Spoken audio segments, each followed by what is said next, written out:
गाडी मागं गाड्या जात होत्या आणि 3 गाड्या एका मागे एक जात असताना मोठ्या गाडीने इंडिकेटर मारला होता आणि मधल्या गाडीने इंडिकेटर न मारल्यामुळं मला काही कळलं नाही।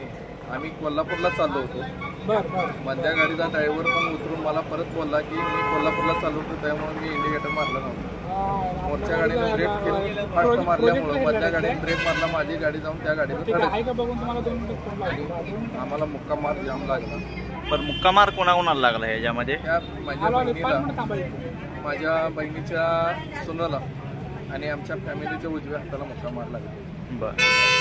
आणि माझ्या पोटाला जोरात मार लागला। बर। तुम्हाला कुठं लागलं? मला माझ्या हाताला ह्या बाजूला पण जोरात धक्का बसलाय आणि ही बाजू तर पूर्ण सुंदर झाली। बर। थोडा पोटामध्ये दात बसले, नंतर ताईंच्या पण हातावर लागले, इथं गुडघ्याला लागले, परत सुनबाईच्या दात हल्ले पूर्ण। बर। तुम्हाला कुठं लागलं? पोटाला लागलं, बर, हाताला लागले, गुडघ्याला लागले।